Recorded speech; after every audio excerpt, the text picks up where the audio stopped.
Hi, Alec here from A Podcast Has a Name. This week, in addition to our regular podcast, I'm going to do a short form review and breakdown on my second watch through. I won't be delving quite as deep or get as nitpicky as we do in our podcast. If it turns out well, I'll do it every week, time willing. To start off the bat, we have a previously on Game of Thrones, which is not always the case, except when they want to show their genius callbacks to the first 6 seasons. So in this case, they show Littlefinger telling Cat that Tyrion was the last one to have the cat's paw dagger. And this is the dagger that pushed us into the revolt of the Starks, and Cat taking Tyrion at the inn at the crossroads. They also show the giant scorpion ballista crossbow that Qyburn made, reminding us of that ridiculous contraption from last week. The episode opens in what looks like the American Wild West, with Lannister soldiers marching as slowly as possible. Jaime shows us how vulnerable they are with all the gold in one part of the convoy. Also, not pictured is grain and goods needed for survival. The grain and the useful goods have also been taken from Casterly Rock, so the Unsullied can't use them. But I'm not really sure if they've joined this convoy, or if this includes the grains and the food and the loot from Casterly Rock that they hid. So Bronn's here pointing out how awesome they are to take all this loot, but Jaime's still moping about because he's sad that Joffrey died, and he will have to tell Cersei that it wasn't Tyrion who did it. You would think he'd be happy. Maybe he just knows Cersei will be upset that her three-dimensional chess isn't working out well. Bronn still wants a castle, and seems to be tired of war. Bronn usually has a good sense of when to fold and take the gold, as with the mountain trial by combat that Tyrion asked him to attend. Jaime keeps insisting he'll give Bronn the castle when the war is over, and a Lannister always pays his debt. But even Jaime has to know that a promise from a dead man is worth nothing. Jaime tries to tell Bronn that mo money, mo problems. So the Tarleys show up. Randall shows his cruelty by bragging about taking all the food from the Reach and offering his flogging services on the slower troops. Jaime shows his kindness and what a great guy he is by refusing these services. I'm not sure whether this affects the battle outcome later, whether you'd want a more concentrated force or less so when battling Dothraki and dragons, but Randall seems to disapprove of Jaime's kindness. I think Randall is becoming way too much of a heel, what being xenophobic, generally cruel, on top of threatening to kill Sam unless he joined the Watch. He still hasn't even mentioned his ancestral House Valyrian steel blade, Heartsbane, has been taken, which I expect to be more of a plot point this season. Dickon is reintroduced, and Bronn has a laugh, just like the audience. God, the writers love their dick jokes. Dickon seems to be rewritten as a total pussy, who has seen less combat even than his craven brother Samwell. In the books, and I thought before, he was all into hunting animals to death, and would be totally desensitized to seeing or smelling something dead. Randall Tarley taking away food from the Reach, which he is hoping to become warden of, seems over-the-top cruel and unrealistic, leading me to believe that the man we see roasted later on during the battle, who some believe is him, is in fact not him. They are building him up to receive a terrible penance, most likely involving Sam.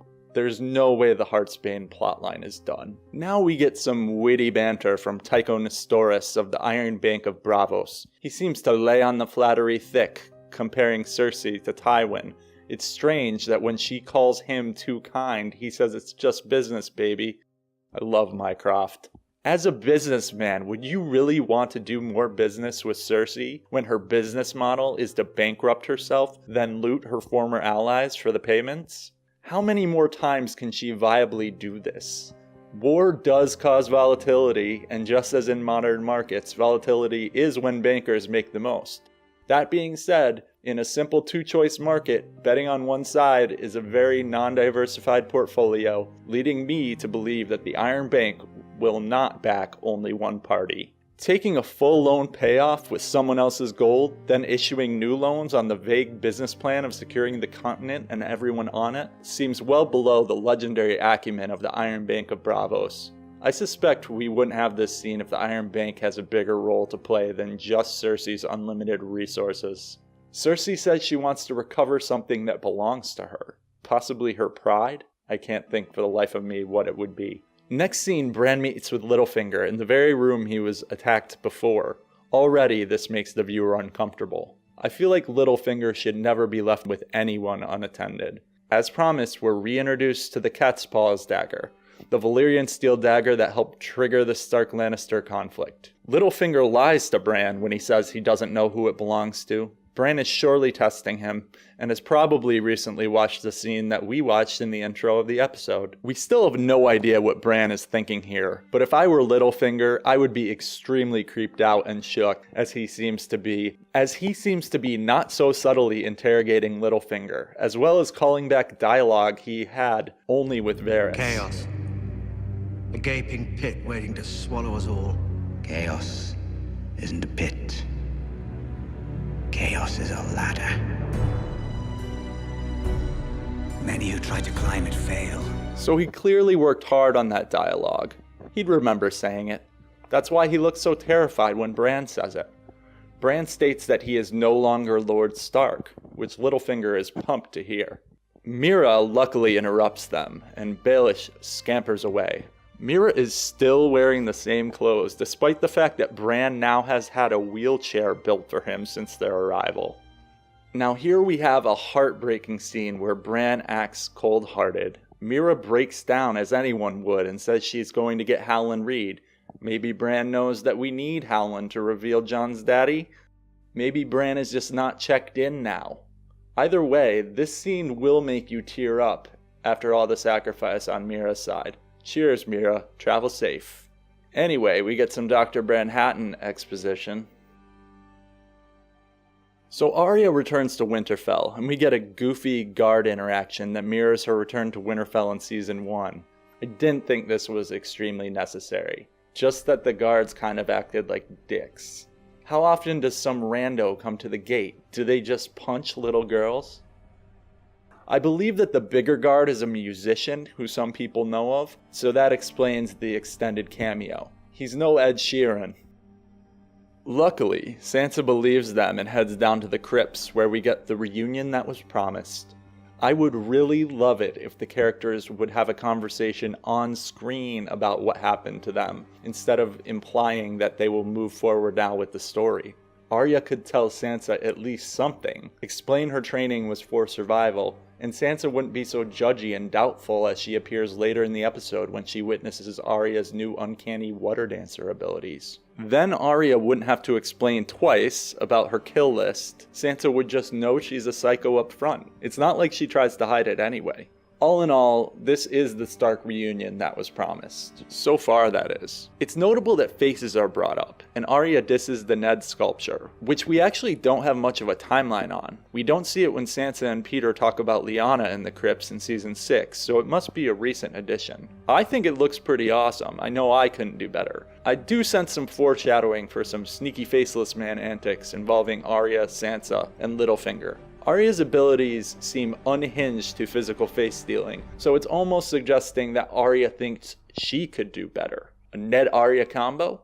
Too soon to call. Sansa makes a foreboding comment about Jon's heart stopping when he sees Arya, which begs the question, does Jon even have a heartbeat?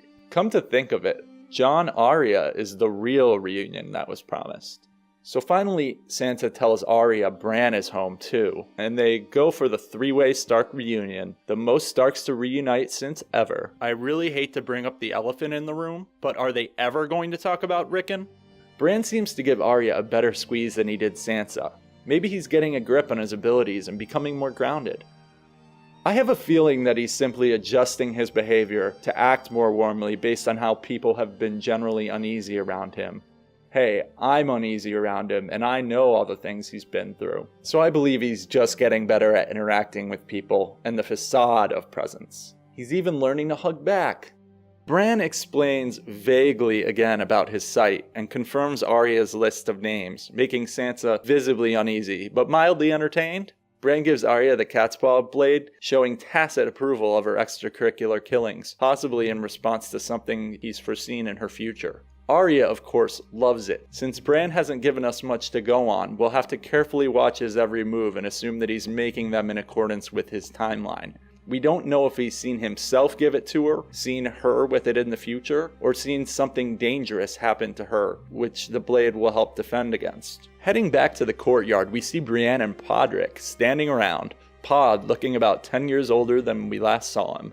Pod notes that Brienne kept her vow to protect the Stark girls. Something tells me that this vow will never be fulfilled, and the hardest part is yet to come for Brienne. Now we see the Dragonstone crew walking back down the beach, with Missandei and Dany having some girly talk. Dany repeats what Missandei says back to her with a funny look on her face for some comedic value. And talk of sex leads directly into Jon referring to Dany as her grace. Then Missandei gives Dany a knowing look. I guess this is happening, people, so everyone better prepare for the Dany and Jon ship, whether or not you have a moral problem with incest. Just get ready to be smacked across the face with it over and over.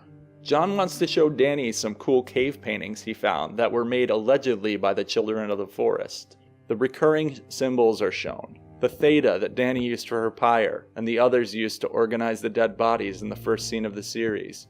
Then we see the Night King, used to have a beard. This could be a signal that the Night King can be killed and returns differently each time, or it could just mean that he shaves.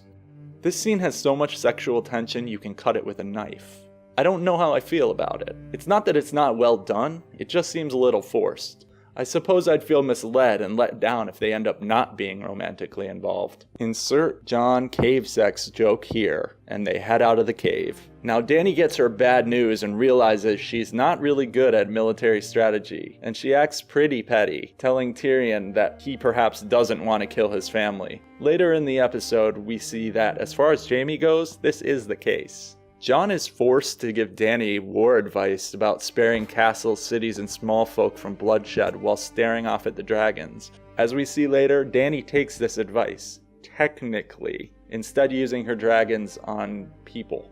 Now we go into a pointless scene where Brienne is still kicking the shit out of Pod, and Arya comes in. Arya shows off her badass moves against Brienne. I think Brienne would easily smash Arya's face in if it's no holds barred when she's using Needle, a small fencing style blade, against a huge longsword. So the viewer, Pod, Sansa, and Littlefinger get a live show of how dangerous Arya is, suggesting that she could possibly be the best swordsperson ever, even better than Arthur Dayne. Think about it. Jon and Davos have some bro talk about the sexual tension, and Jon doesn't deny it exists, he just says he doesn't have time right now. He even mentions looking the Night King in the eyes. Is this what Jon pictures when he's trying not to think of sex?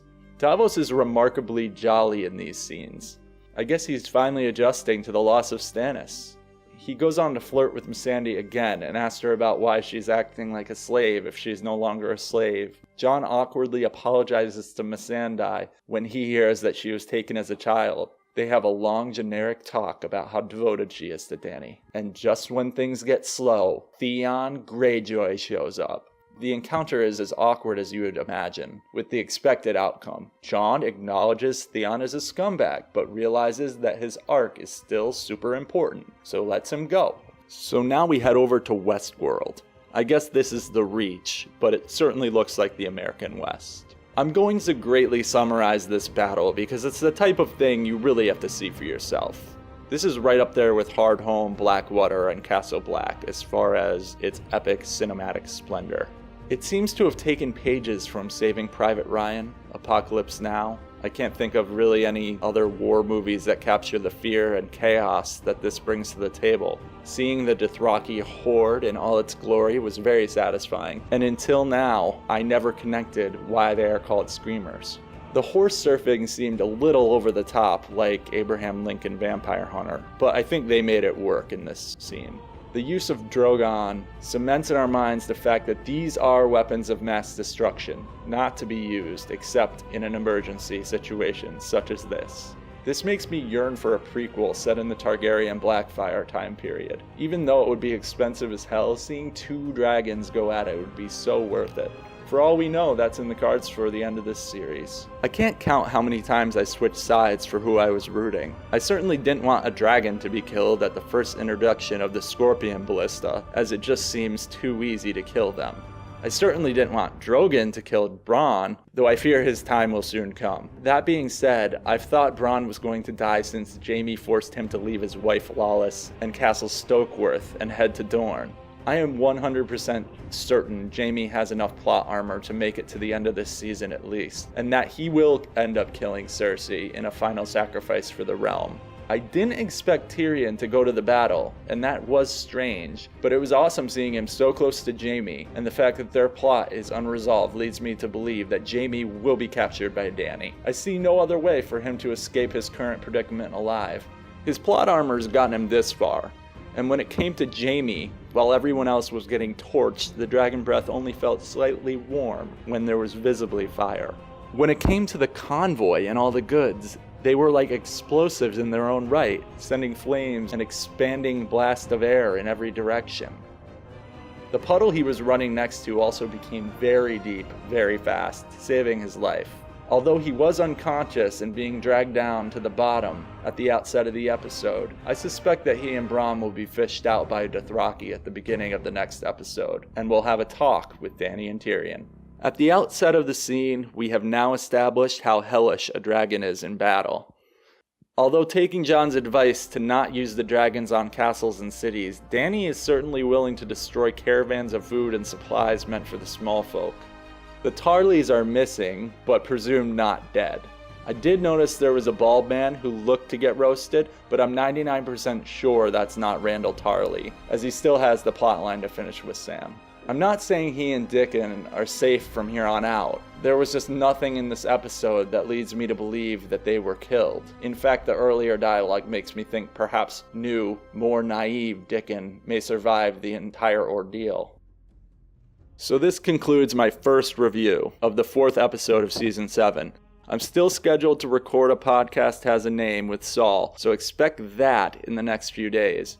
Leave comments and questions below. Subscribe, and please give us a thumbs up if you would like more of these reviews in addition to the podcast. Cheers.